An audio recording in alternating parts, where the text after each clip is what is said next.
This is the last album I have waited for this year. But then I go to rate your music and I see this. How can you give such a low rating to such a nice guy? Okay, I get this album is like over 50 minutes long, but still, it's like spending 50 minutes of your life with someone who's worth it, and he's one of the good guys. Looking for the answers I can't find. I've seen some of his interviews when he admitted to be nervous before going live on TV, or a little bit shy when other guests were saying that their children are his fans. Or he also described an incident in Glastonbury where he was the first British rapper ever to be a headliner, that actually they had a sound problem and he couldn't hear anything during his concert, and then he cried for an hour. So yeah, but people said this was actually still a good concert.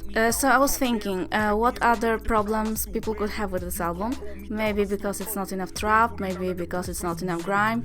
It is actually a lot of R&B, and it's pretty funny because even when he disses his enemies, he is basically singing it with some nice R&B melodies. He really does that. My opinion is that maybe production could be improved, however I do like the beats in Audacity and Vossy Bop. And I liked the beats that he had in the song with Ed Sheeran earlier this year, Take Me Back to London, precisely in the remix of that song. Actually, it was a surprise for me because I remember Ed Sheeran from a few years ago. Back in my country, he was like hyped a lot, played everywhere. And actually, I tried to actively avoid him, but I like how he reinvented himself. I like this new iteration. Life has its lessons, try to be great. Anyway, Take Me Back to London is not on this album, and there was a funny thing when they were recording that song, because Jay-Z was supposed to be on it, and Stormzy actually met Jay-Z and they had a long talk. Because Jay-Z has been a long-time idol of Stormzy, but actually Stormzy asked him not to be on this record because it would change the whole meaning of the song. As for featurings, here on Heavy is the Head, so we have Ed Sheeran, the Own It is pretty solid. I think all the feats are decent. The singing women are good. This time they don't have Lily Allen, but the other women are good also. I like how they used that old song from Mary Mary, Shackles. I remember that song.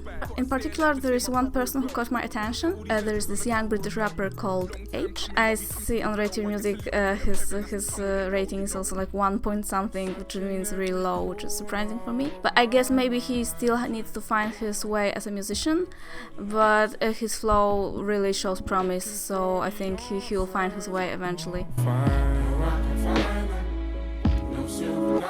The strongest part of this album are the lyrics. Stormzy said it was important for him to come across as a human, and he clearly does this. It seems he received a lot of hate and envy after his success, some pretty ugly things, as you can find out from the lyrics. But the way he disses his opponents is like pretty tame for rap standards, I would say. It's more like wordplay and not something, malicious. Even the way he talks about women, it's also like pretty respectful, even when he gets a little dirty. Me as a woman, I don't find it tasteless. It's not offensive. In particular, there's one song that I liked.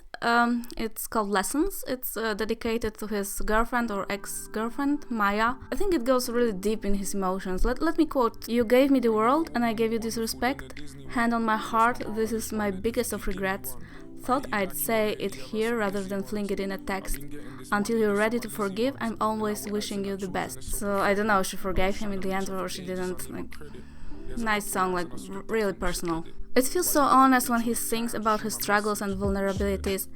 In particular, there's a song Do It Better and Don't Forget to Breathe. If you haven't really struggled with anxiety or some panic attacks or depression, you may not really get it, but if you do, then you will perhaps know that it's really not a problem to simply hold your breath, forget to breathe, and it can mess up your health furthermore, so you really have to remember to breathe. One really important tip here on this album. And one more thing that caught my attention, because he offered scholarship to black students at Cambridge. Then I figured that you dig it out, but that's a coward move. I guess you got me figured out. Apparently he received some backlash that it's supposedly racist. Come on.